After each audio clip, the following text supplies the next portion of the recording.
Welcome to Alzheimer Speaks Radio. I'm your host, Lori LeBay, and I'm so excited that you're joining us today. We are going to have a fascinating conversation as usual as we learn from people all around the world at all ages and stages of life. Stay tuned as we shift our dementia care from crisis to comfort. Here we go. What you think about, you will bring about dementia change.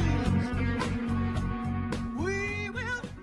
Well, hi, everyone, and welcome back to Alzheimer Speaks. I am thrilled you're joining us today. We're going to be having a really interesting conversation. We are going to be talking about a caregiver support network that brings hope and relief to family caregivers. And I can't imagine that there's not one person listening that this show isn't going to be important to. But before I introduce you to our guests, I am first going to just do a couple of shout outs. One, I really encourage people to go to our main website, which is alzheimersspeaks.com. There you will find all kinds of wonderful resources. In fact, we have one tab that is just educational resources. You can find out about dementia-friendly communities, dementia chats, dementia in the arts, memory cafes, our poetry section, so much more. There's free tools you can download. So please access that and feel free to share that with others. That's why we have it there. We're here to help. Also on our site, you'll see a book tab, and we just launched Betty the Bald Chicken, Lessons in How to Care. It's a beautiful children's book with wonderful watercolor illustrations by Emily Lund, and it has questions in the back. It's a book that really any age or stage of life you can use. It's not dementia specific. It's all about those times in our lives where we just don't feel like we fit in. And so what do we do? What do we do for ourselves? And how do we want others to treat us as well? And then I would also recommend that you check out Dementia Map, which is our global resource directory that has over 150 categories you can search. It has a wonderful blog with articles, a glossary of terms, a calendar of events. And also we just started pushing out our shop right now. So those are items that you don't know that you need, but boy, they'll come in handy. So check those out, and let's get back and introduce you to our guests now. Well, Becca and Sarah, I am so excited to have you on the show today. Like I said in the intro, everyone who is listening is going to want to learn more about your caregiver support network. I mean, there's not a soul in this space that doesn't want this, need this, or know of someone who does. So first, thank you both for taking time to be with us today. I really, really appreciate it. But before we start, I would like to have each of you introduce yourselves. So Becca, I'm going to go to you first, if you don't mind. Sure. Well, thank you so much, Lori, for having both of us on. I know this is such an honor for both of us. And I also wanted to take a second and thank the listeners tuning in for caring so much about this topic, and that they would tune in and listen to this podcast or watch this video. So thanks to them for tuning in. My name's Rebekah Dowhy. I'm the president and founder of the Caregiving Support Network. Great. Thank you. And Sarah, you want to introduce yourself? Yeah, I'm Sarah Robb. I'm actually the president of the board, so the little board of directors here at Caregiving Support Network. Okay, wonderful. And just to clarify, are you guys a nonprofit? Yes, ma'am. Okay, it's always good for our listeners to know that up front. So, if you're looking for a place to donate, I'm sure there's a button on their website that you'll be able to go to, and they'll be able to direct you to that as well. Let's start out to find out for our audience, if you have been personally touched by dementia. And Becca, again, I'll start with you.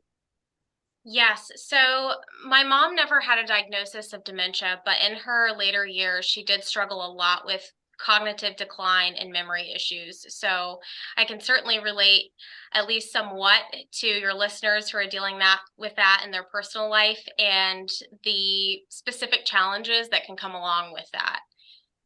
Okay, wonderful. Sarah, how about you? I actually have a lot of family members that have struggled with either memory issues or dementia. My late grandmother, she had pretty severe dementia, especially in her later years. It just got progressively worse. And then I actually lost one of my great aunts last year who struggled with dementia. And currently, my mom's mom is struggling with memory issues and decline. So it's a big place in my heart, like people who struggle with memory issues and dementia. Okay, wonderful. Thanks for sharing that. Becca, why don't you describe to us what your organization, Caregiving Support Network, what it is and what you do? Absolutely. Well, we exist to give caregivers who are taking care of a loved one with some sort of disability, we come in and give them the ability to take a break. And we have found that is tremendously important in the caregiving community because so many of them are pouring out everything in their life for their loved one. And they're happy to do it too. But at the end of the day, there's often nothing left in the tank, whether that's mentally, emotionally, physically, financially, to take care of themselves. And so we exist to fill that gap. And we come in and surround caregivers with a holistic form of support, whether that's, cleaning their home and easing that burden, or bringing in spiritual help and praying for them, and emotional help and letting them know that they do have that community to turn to. I know I'll probably get into more of this later, but when I was a caregiver with my dad for my mom, we often felt like we were the only ones in the world going through that struggle. And I loved my mom. I loved spending time with her. But at the end of the day, sometimes I was so drained that I didn't know if I could do it another day. And so we want to go to those caregivers who are feeling that way and fill that gap. That's wonderful. And, the physical need is important, but so is that emotional need, just to feeling Absolutely. full and energized. And I know for myself, my mom lived with it for 30 years Mm. and I pushed away everything. I was kind of like swimming blindly, going, okay, I've got to take care of her and everyone else. And the last person I thought of was myself, and I didn't even know how much I needed help because I was too blinded by the goal of taking care of, my mom with dementia, and then my dad also had brain cancer, so I can really relate to what you're doing. um, Sarah, anything that you want to add to that at all? Yeah, I would just say that I think that this type of support is necessary because, like you were talking about, so many people, they kind of lose themselves in caregiving and they don't really think about all the support and help that they would need. And that just gets a lot into burnout and like the difficulty that you will face like emotionally and physically later after you give so much of yourself for so long without any help, Absolutely. you know? Yeah. Absolutely. Do you mind sharing any of your own personal experiences, since you've had so many in your family that you've been caring for? Yeah, so me personally, I helped some with my grandmother that passed away a few years ago with her memory decline, but I was actually my mom's full-time caregiver for most of my life. Honestly, I had to take care of her as like the primary caregiver, like as my siblings got older and as my mom grew sicker and she needed more help and support. I just kind of started taking over the role more and more. And even though my dad was a big help with helping to take care of her, he had to go to work and be able to support us. So during the day, I was just home with her and taking care of all of her needs. And she had to be her own advocate, and I had to advocate with her as well as my dad to try to even figure out what was wrong with her. And it took, over 10 years and like 17 doctors to be able to get her diagnosed, which finally ended up being with Addison's disease. And so some of that, she did have some type of, like brain fog issues and stuff like that because she had to be on steroids and other replacement hormones. But she didn't struggle with like dementia specifically, but I know a lot of my other family members have, and we're still trying to, take care of them. And I helped what I could with my other family members that had dementia. Well, and I think a lot of times what people don't understand is the overlap from caring for one person with this type of illness to another. There are so Yeah. many things that, just cross the borders and are very similar, and people can relate to. Like you said, your dad had to bring in the income, someone else had to kind of hold the house together, and your mom and her needs, and keep that all orchestrated. And then if you've got younger siblings, I would imagine a lot of that fell on you as well, if your mom's not able to do that. Yeah, I'm the baby of my family, but my siblings, I mean, they helped at some points, but really, as they got older and they left the home, my mom was kind of getting more and more ill and just needed more support. So it just kind of fell to me, and I just, took on the role of caregiving for her. Um, yeah, and so like I can understand like kind of giving all of yourself to taking care of somebody, because that Mhm. was my life, like day in and day out for a very long time. Okay. Rebekah, how about you? Has your caregiving journey been like? Well, one reason Sarah and I are such dear friends is our stories align so similarly. It's kind of mind-boggling to us sometimes. We just talk about it almost every conversation we have. We say, "Can you believe we both grew up as caregivers?" So my mom was diagnosed with multiple sclerosis the year that I was born, and so I grew up as a child caregiver, and then later as a teenager took on a more primary caretaking role alongside my dad, which same story, he had to go to work, and who's going to stay with mom, and that ended up being me. So you can read, by the way, even more about Sarah and I's stories on our website. I just wanted to throw that out there for any listeners whose interest is piqued and they already want to get more involved. It's caregivingsupportnetwork.org. But as a teenager and as a young adult caring for my mom, they were some of the best days of my life and also some of the hardest in so many ways. I think any caregiver would resonate with this, that they wouldn't trade a second they got with their loved one for anything. But I want to say too that there's almost no reason it has to be as hard as it was if you have a community that can come alongside you and support you in that. I was very blessed to have family and friends who would drop by and give me an hour here or there to go to the grocery store or just step outside in the fresh air. I was talking to one of our caregivers in the program the other day, and she said, I wish something people understood was that when I say I need a break, it's not to sit and watch Netflix or, prop my feet up and have a glass of wine, although that would be great. But she said it's really to tackle the other million things on my list that I can't get to.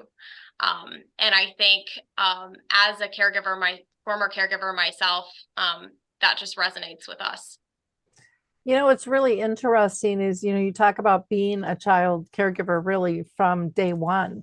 And there are many, many families just like yours out there that don't talk about it.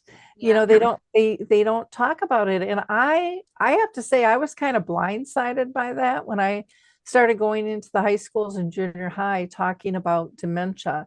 And of course, then, we're talking about the broader umbrella of giving care. And I was shocked. I mean, absolutely shocked at the number of kids that were caring for, a parent, an aunt, an uncle, a grandma, a grandpa, a neighbor.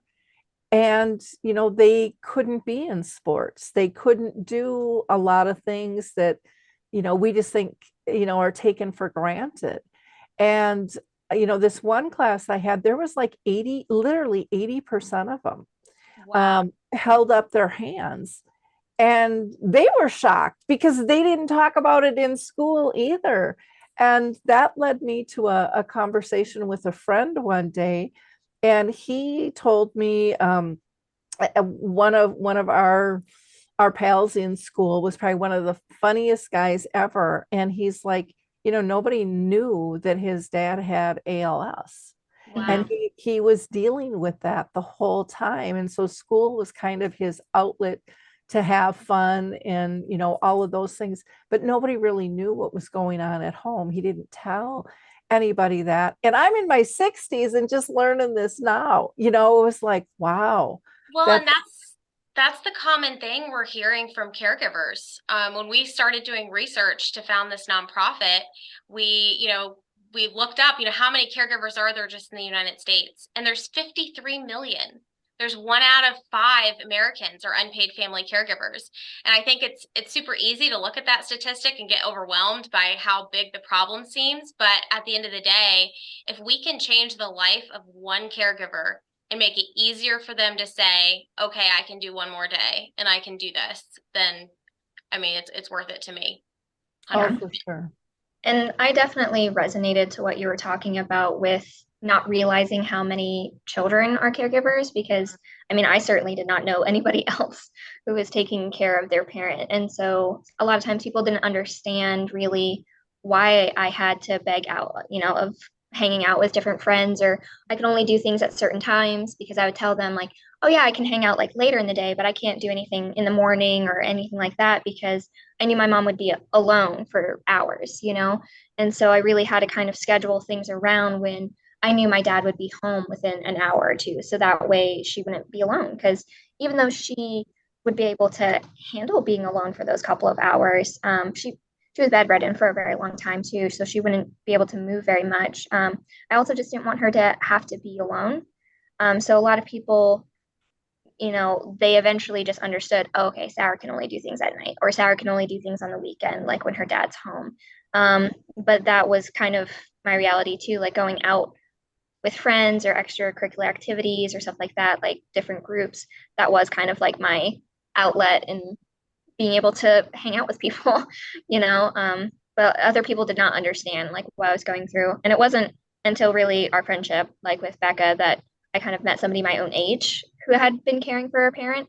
But unfortunately, we never really got that close until after we had lost both of our moms. And so we bonded a lot over just the grief aspect of it, and also just changing, almost like kind of our personalities after being a caregiver for so long, because that really becomes part of your identity.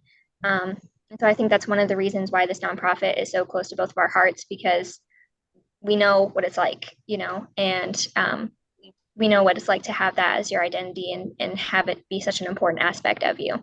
I have a question for both of you, because I'm curious on this.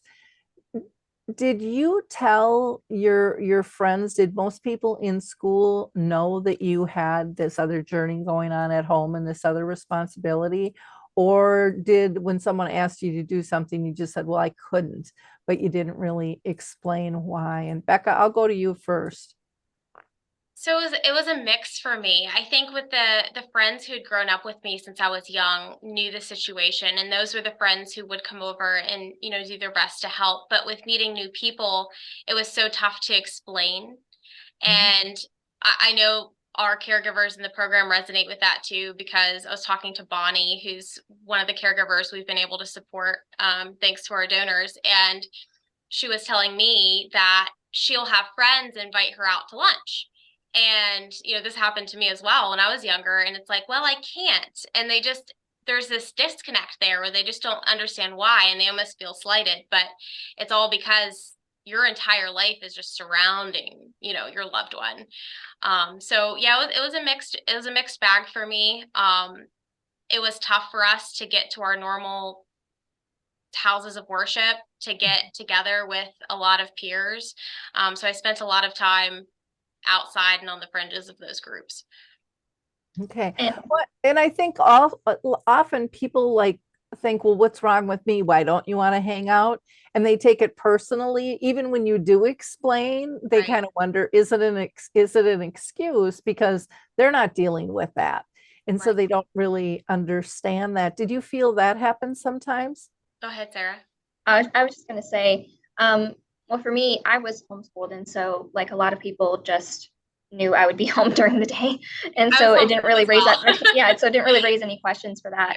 But as I got older and became like a teenager and stuff, and like people kind of were like, oh, like, do you have a job? Are you gonna get a job? Like, what are you kind of doing and stuff like that? I was like, I take care of my mom, and so like I let people know, but I don't really think a lot of people understood the extent of like the caregiving, because I didn't really go into the details of it, but people knew that that was my job, like that was what I was doing. I was taking care of my mom.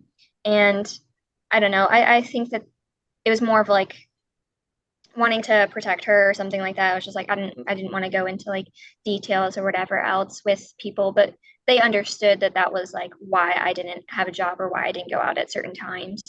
But honestly, I didn't really have any of those friends really ever offer, honestly, to help with anything. And maybe that's because I didn't share like the difficulties of it. But so I didn't really have any friends help out until like much later. And honestly, only a few times, maybe a handful of times, somebody helped and came over.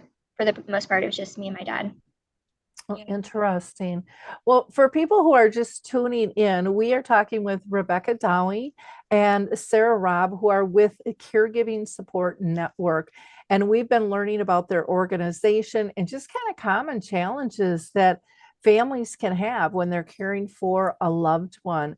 And next, we are going to be learning more about their support network and how it's really changing the lives of so many families in need. And you can go to their website, caregivingsupportnetwork.org. They are a nonprofit and, they thrive on donations. So, if you've got it to spare, this would be a wonderful, wonderful place to put your money down and pay it forward with other families there. So, Rebekah, let's talk a little bit more about the Caregiving Support Network and how you provide help. How do people, get connected with you? You had mentioned, maybe you could come over and do some physical cleaning, or, maybe it's pulling in spiritual help. I would imagine there's probably an array of things that you can do for people. Can you explain that to us a little bit more? Yes, absolutely. So, first of all, we are completely reliant on donors. So, however many donors help is how many caregivers we can help. So, we are always, having this waiting list, waiting for support. And it's so awesome to see people step up, especially former caregivers or someone who has that in their family say, you know what, I don't want this to happen to one more caregiver. And I want to reach back and bring them forward and give them that support that I wish I had had, or I know that my family would need if I was ever in that situation. So that is a huge part of what we do. We know the network is part of our name for a reason. We want to be a community of donors and businesses and other nonprofits that link arms with the caregiver. I know I mentioned before how isolation is such a big problem for a lot of the caregivers. So we try to take a holistic approach to caring for the caregiver. We help them spiritually and emotionally through, bi-weekly or monthly phone calls, whatever works best for them, or Zoom calls, and we check in with them. And the majority of that time spent on the phone is listening. And I cannot tell you the powerful impact we've seen that have on these caregivers who say to us, everyone always asks how my loved one is, because usually you can see the disability, or they know that they had a brain injury or something like that. But nobody asks how I'm doing. And just having someone call me or talk to me, even if it's through a camera, just makes me feel loved in a way that I've never had before. Even sometimes from their own family, which, is nothing against their family. The family just doesn't realize the emotional drain that caregiving is having. So we provide emotional support, and then we also come in and try to ease their physical burden by either covering the cost of home care or meal prep and delivery or a cleaning company. And we do that all through local companies that are local to the caregiver, who are willing to work with us to make that happen. And it's been phenomenal seeing how the ripple effect of that kind of help, even on the people coming in, like the cleaning company and the staff. It's just been phenomenal. Well, that's pretty cool. So if I wanted to help out as an individual and I'm not a company, do you train people to go in and assist in different manners? So we do it all through third-party companies, just so that way we're not housing any, for example, medical information for our caregivers. That's all gone through trained medical professionals, and we work with those companies to do so. But the best way, if an individual would like to volunteer, we're always looking for volunteers for the emotional support, and we do provide, a small training to them, and we walk in step with them as they provide that to caregivers, and that's just been awesome. And then obviously financial support is really the heart of the mission to cover the cost of it. So for emotional support, can you give us some examples of how somebody could help in that aspect? Is it a telephone call? Is it a personal visit? Is it a Zoom? What does that look like? Yeah, so if they're local, in-person visits are always the best. Typically, our caregivers request over the phone just because of the nature of caregiving and how they're always running around everywhere and they never know what their schedule is going to be day to day. But for example, one of our wonderful monthly donors is also a volunteer for us, and her name is Jeannie. And she told me I could share this, but she cared for her sister who was ill for some time. And so when her sister passed, she was looking for a way to carry on that legacy of her sister, and she met us. And so not only does she financially support, she also calls one of our caregivers, Lisa, about once a month. And it has been so healing for both of them to be able to chat about their experiences, and for Jeannie to in turn give that emotional support to Lisa and that listening ear and pray for her in a way that she wishes she had had taking care of her sister. So it's just the coolest thing. Oh, that is very neat. I'm wondering in terms of donors, I would imagine, businesses could commit to funding. Do you do any matching programs or anything like that? So if employees do something, I remember UNICEF used to do programs like that all the time. Have you gotten into that type of detail with companies and employees? Yes, we have not dove into that specifically, but I do know a lot of businesses offer that as a matching grant kind of a thing to their employees. And usually it's very simple and it's on the employee's end. So they just have to ask their company if there is a matching gift program there. And normally they fill out a form, tell the company how much that individual wants to donate to us, and the company will match it. So feel free to reach out to us if you're interested in doing that, and we'll walk you through it. Okay. And I would imagine if you know of local companies that might be able to give a hand too, do you get into anything like where people need repairs or cutting grass or, painting, things like that, where that can take, I know, a definite strain, both financially, physically, emotionally, just coordinating those types of things as well. Yeah, so it's not the core part of our program, but I will say one thing that we love to do, and we do this with every single caregiver that comes in, is we match them with a list of resources in their area and in their state that can do those kinds of things for them, even outside of our program. So we would love any businesses that have that kind of a thing. We have our network page on the website, and we're always looking for more brand partners. Lori, you're one of them. Alzheimer's Speaks is up there. So if you go to our website, you'll see Lori's face. So we're always appreciative of businessmen who have a heart to give back to their community. Okay, wonderful. And the other thing I was going to say, a lot of times I think, and I've run into this. I used to be in real estate for 25 years prior, but a lot of people want to make sure that they give back to people who have helped them. And I'm going to give you a couple of weird examples because I think people don't understand how much control they have over end of life issues.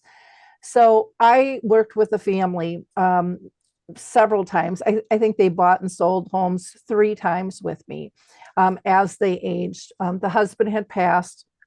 The wife was now ill, and she knew, her time was limited. And she called me up on the phone one day and she said, "Lori, I just want you to know you are in my will." And I said, "Well, what?" And she's like, "The kids are fighting over who's going to sell my home.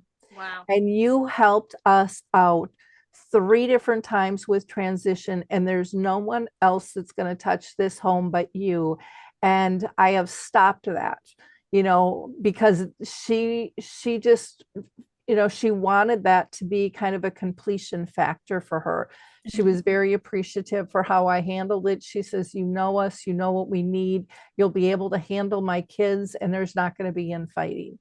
And, that was just kind of one of those shocker moments. But I think a lot of times people can give back if they just plan on it, and know what it is they want, many times even at a funeral. And again, I know this isn't where everyone wants to go, but this is part of life. Where none of us are, getting out of here alive.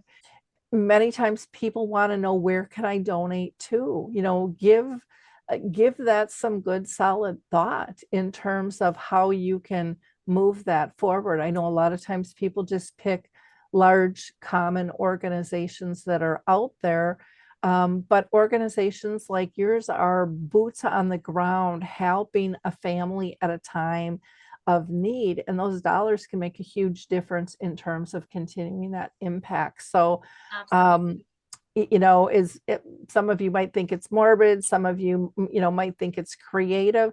I always say, think out of the box and just make sure that no matter who you are, at what stage of life, try to be in control of what you feel is important, and never forget to say thank you, or play it forward with that.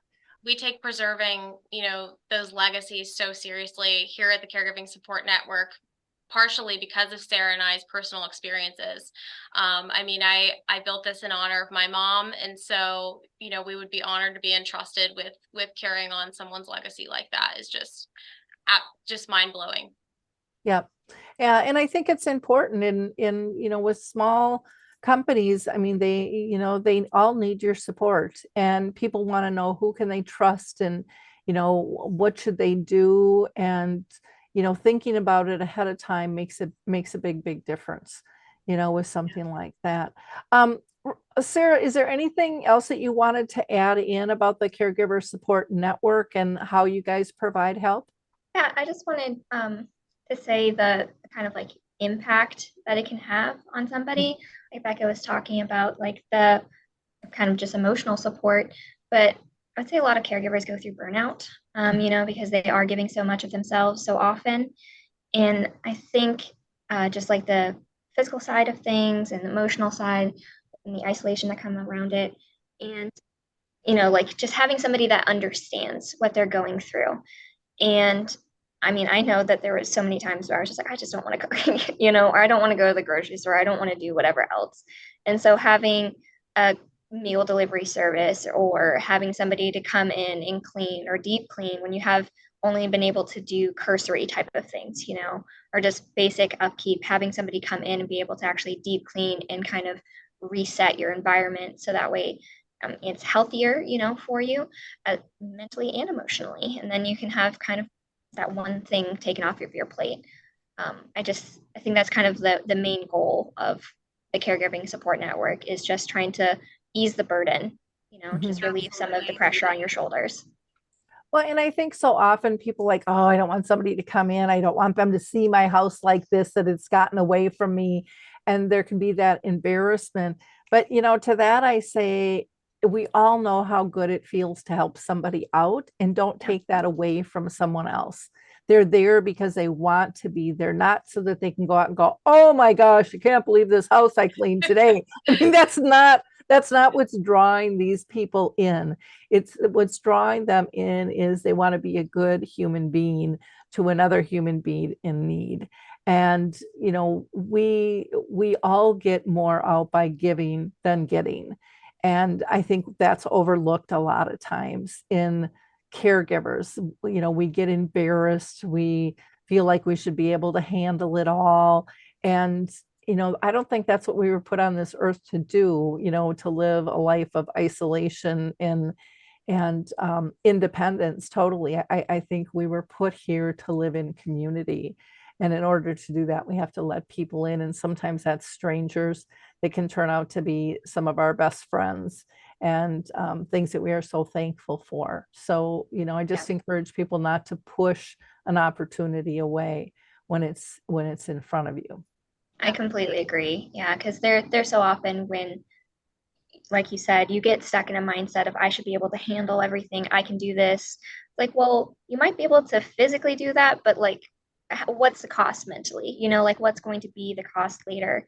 And like you said, I do think that we were made to be in community and also just being able to have the humility sometimes to say, you know what, I need help. I actually would appreciate if somebody came in and provided meals or gave me an afternoon off, like if when a nurse comes in, or just cleaning the house, or just little things like that. They really add up a lot and help relieve the mental burden of caregivers.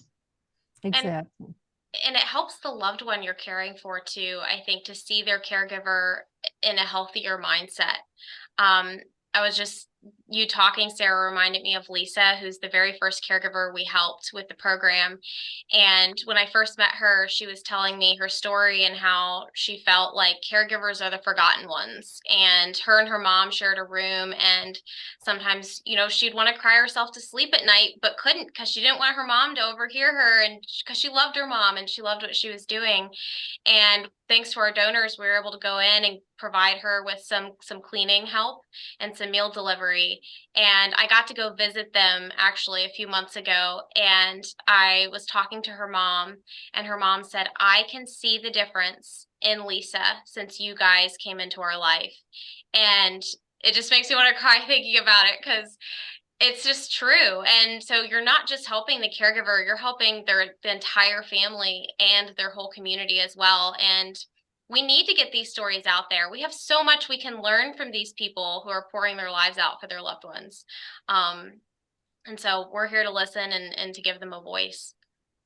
Well, and it does change the family dynamic on many levels. I mean, it's just, from going to feeling kind of like an empty soul to one that's full and one that feels not alone, that in itself is huge, is absolutely huge. And then you add on a physical task that's being tackled, or emotional or financial support on top of that.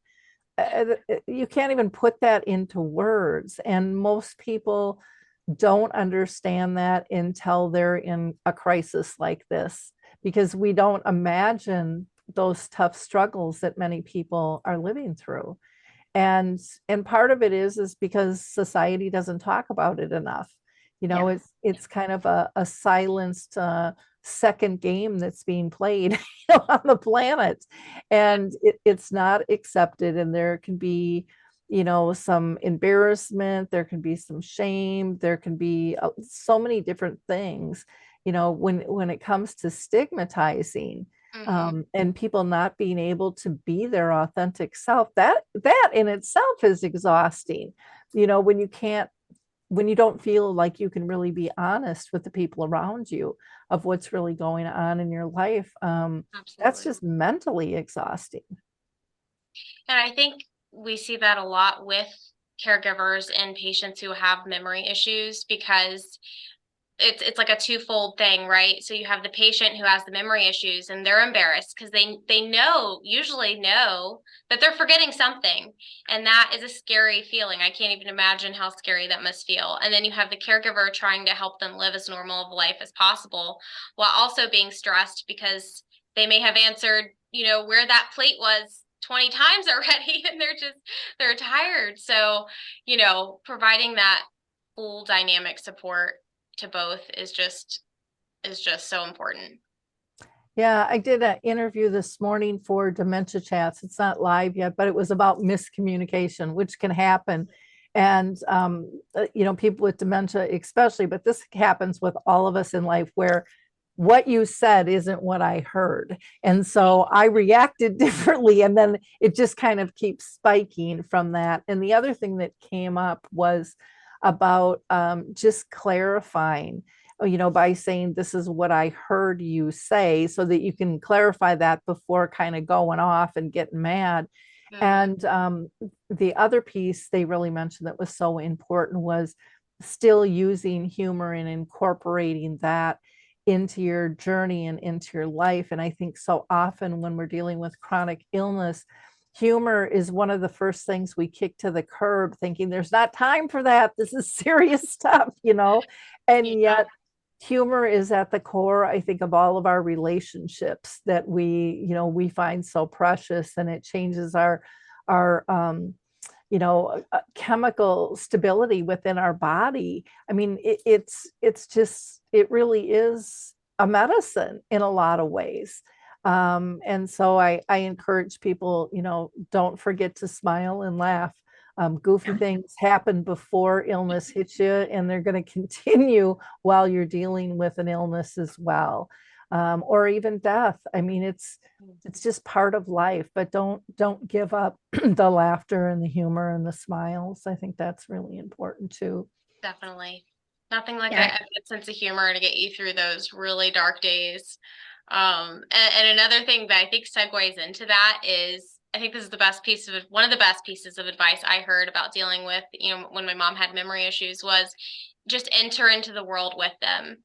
It's not really that important if they don't remember exactly what day it is. Just live that day with them. Maybe they're back in 1972 right now, but it's okay to join their world and just have fun with it, like, oh, well, mom, tell me about your house again. I'd love to hear about that ironing board, just, and you could tell that's a very specific example, but,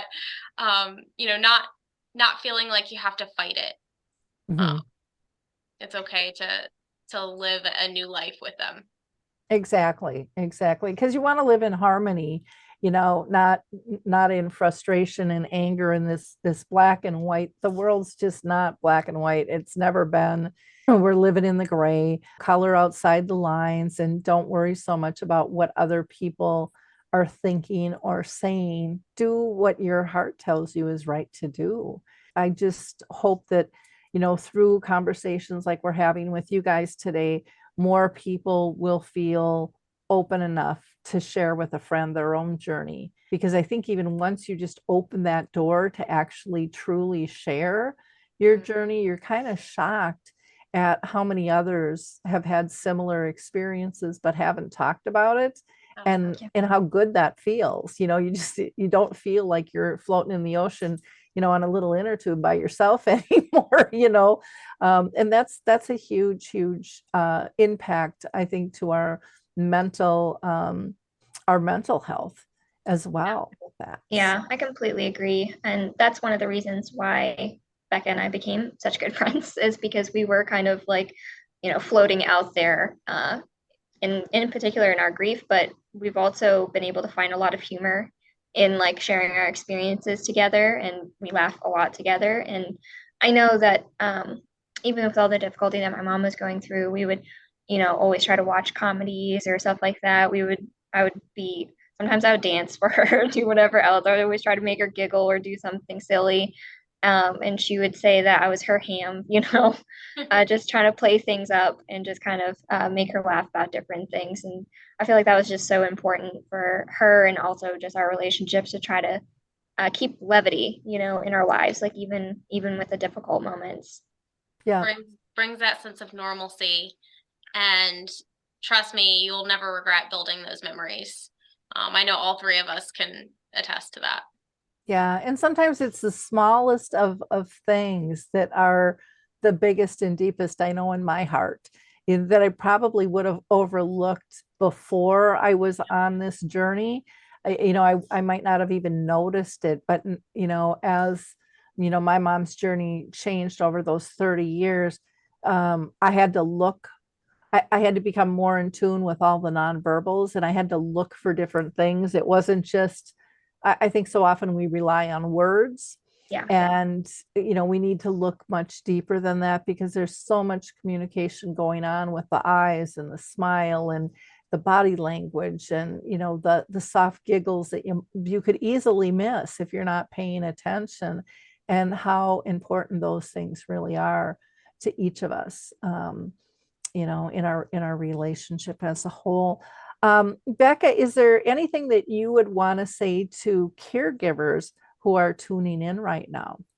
Absolutely. Well, to any caregiver listening or watching this, I first of all want to say that we see you and we see what you're going through, and we know what it's like on a very personal level.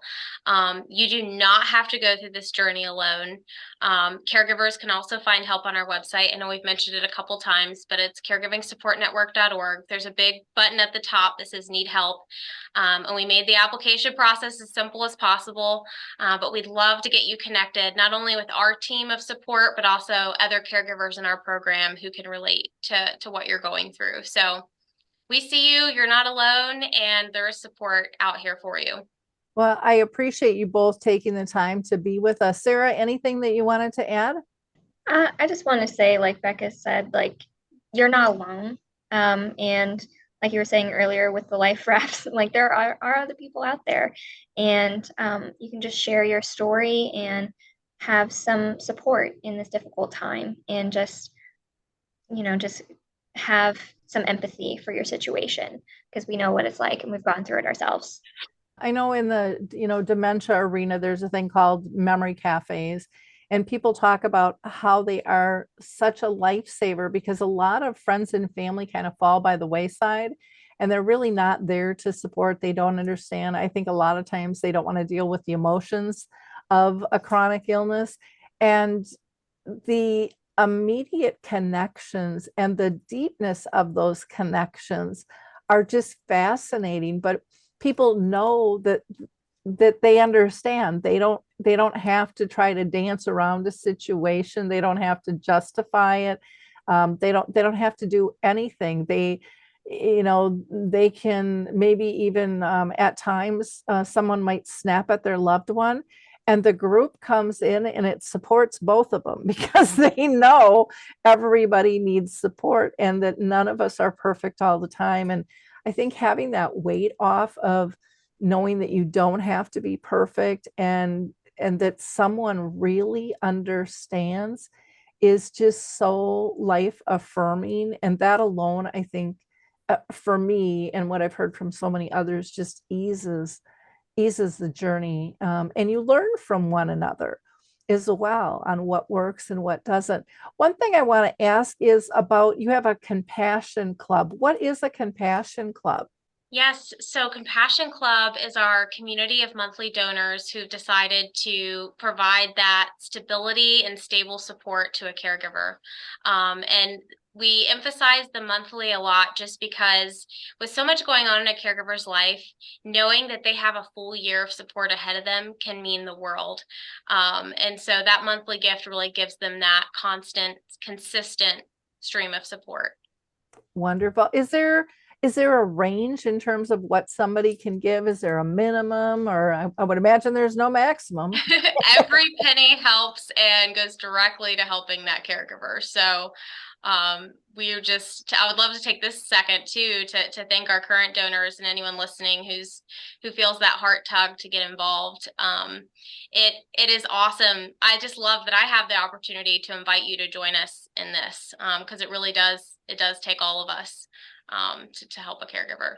Well, again, we have been talking with Becca and Sarah from Caregiving Support Network.org. And I would like to ask our listeners to like, click, and share this episode.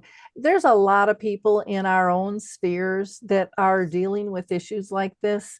And a lot of times we don't know because we've never had that conversation. And so the more information we can push out, the easier it is for someone to access when they're ready. One question I should have asked you, though, was, Becca, do you work in a specific area, or can anybody in the country apply? Anyone in the country can apply. And that is one of the amazing privileges we have as a remote team is we like to call ourselves the triage unit for caregivers, because we can go exactly where we're most needed because we're working with local companies. So wherever you are in the United States, we'd love to hear from you. Okay, sounds good. So again, be a giver of hope, like, click, and share. Have a conversation. Tell people this exists. They can't help people who don't know that they're not there. And it costs money to get your name and your brand out there. And the best thing we can each do is just use our word of mouth, put it in a conversation, make it a comfortable one for people to be able to have. You can go to their website again, caregivingsupportnetwork.org. You can become part of their compassion club, which is caregiversupportnetwork.org/compassion club. They are also on Facebook and Instagram. So please feel free to like and go visit their sites. And if you've got some money to spare and this aligns with your heart, sign up as a donor. They would love to have you be part of their compassion club. So thank you so much, ladies. Appreciate your time today. Thank you so much for having us on. Thank Great. you, Lori, and thank you for everything you're doing as well. Thank you. And for our listeners, in wrapping up, don't forget all the free resources we have on Alzheimer's Speaks. Just go to our free educational resources and, check out our book, Betty the Bald Chicken, Lessons in How to Care. It's a great way to have a conversation at any age or stage of life. If you're reading it yourself, reading it to a child or a grandchild, of how do you want to be cared for? How do you care for yourself? It just opens the door to consciously think about those things. And, we can't address them if we don't consciously think about them. So check it out. And then, of course, there's always Dementia Map, which is our global resource directory as well, that has tons of information there. So thanks, everybody. We will speak to you next time. Bye now. All right, thank you. Thanks, Lori. Thank you.